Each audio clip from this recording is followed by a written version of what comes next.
और इस बीच आपको खबर दे रहे हैं भोपाल से, जहां सीएम शिवराज सिंह चौहान ने अपने आवास पर बैठक बुलाई है। मंत्रियों की ये महत्वपूर्ण बैठक है चुनाव की रणनीति पर चर्चा के लिए। तो आज सीएम आवास पर ये बैठक होने जा रही है। मंत्रियों के साथ ये बैठक होगी। आगामी चुनाव की रणनीति पर विशेष मंथन और चर्चा के साथ आज ये निर्णय लिया जाएगा किस तरीके से आगामी चुनाव में रणनीति तैयार करनी है। और इसको लेकर सीएम शिवराज सिंह चौहान ने अपने आवास पर ये बैठक बुलाई है, जिसमें मंत्रियों को शामिल होने के लिए कहा गया है। और आपको बता दें कि चुनावी रणनीति तैयार करने के लिए ये बैठक होने जा रही है।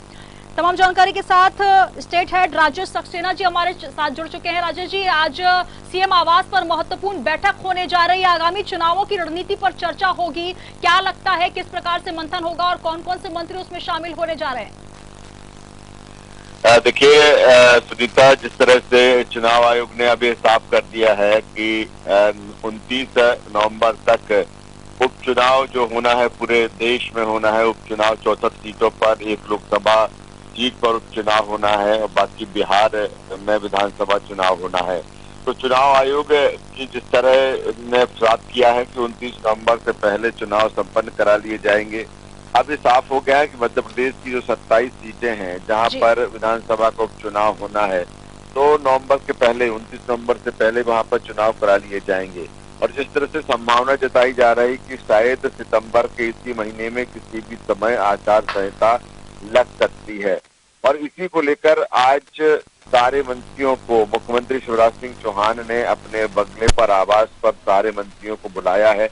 मंत्रियों के साथ बैठक करेंगे चुनावी रणनीति को लेकर, और खास तौर पर आचार संहिता से लगने से पहले कौन कौन सी प्राथमिकताएं सरकार के सामने हैं, कौन कौन से ऐसे सेक्टर हैं जिन पर तत्काल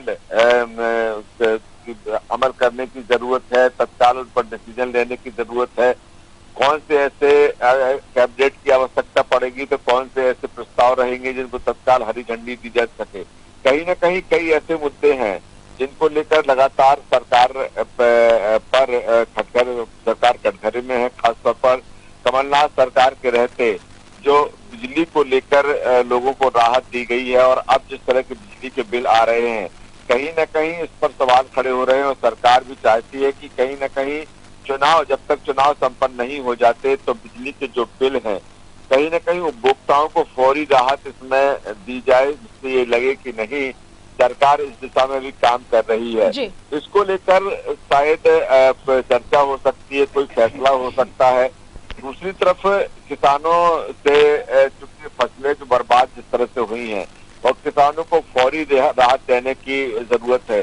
जिस तरह से फसल बीमा की बात करें, उसकी तिथि 7 सितंबर कर दी गई है। इसके अलावा अन्य जो राहत, चाहे वो केंद्र की मदद से हो चाहे राज्य की मदद से हो, वो किसानों को पहुंचाया जाए, कितनी तेजी के साथ वो पहुंचाया जाए, इस पर भी आज बातचीत इस बैठक में हो सकती है। क्योंकि ये ऐसे मुद्दे रहेंगे जिन पर कहीं न कहीं 27 सीटों पर जब चुनाव होना है तो वो वहां पर असर डालेंगे। और क्या प्राथमिकताएं होंगी, ये तमाम सारी चीजें हैं जिन पर आज बैठक में चर्चा होगी। सारे मंत्रियों को इसीलिए बुलाया गया है सुनीता, क्योंकि हर विभाग वाइज मुख्यमंत्री शिवराज सिंह चौहान देखेंगे और देखेंगे कि प्राथमिकताएं आपके विभाग के कामकाज की प्राथमिकताएं क्या हैं, जिनको आप चाहते हैं। क्योंकि जैसे ही आचार संहिता लगेगी तो तकरीबन आप मानिए कि 2.5 से 3 महीने का वक्त निकल जाएगा। तमाम तरह की सरकार के जो फैसले हैं अलग अलग विभागों के, वो नहीं हो पाएंगे। तो ऐसे में पहले उन कामों को निपटा लिया जाए, और इसी पर आज बातचीत होगी। और मुझे लगता है कि आचार संहिता, क्योंकि 22 तारीख अभी विधानसभा का सत्र भी शुरू होना है, उसको लेकर भी चर्चा होगी। उसमें जिस तरह के अध्यादेश बिल आना है, और बिल जो अत्यावश्यक बिल हो वो पास कराना जो जरूरी हो, उन पर भी चर्चा होगी। और साथ ही आगामी रणनीति जो सरकार की है, या जो चुनावी रणनीति हो, या विभाग वाइज जो प्राथमिकताएं हैं जिनको पहले काम करना है, आज की मीटिंग में ये बातचीत होगी। शाम 5 बजे मुख्यमंत्री आवास पर बैठक बुलाई गई है। बिल्कुल, तो महत्वपूर्ण बैठक आज शाम 5 बजे सीएम आवास पर बुलाई गई है, जिसमें तमाम मंत्री शामिल होंगे। विभागवार समीक्षा भी होगी, और साथ ही किन मुद्दों पर विशेष मंथन और साथ ही आगामी रणनीति बनानी है, इसको लेकर भी चर्चा का दौर चलेगा। बहुत शुक्रिया राजेश जी हमारे साथ जुड़ने के लिए।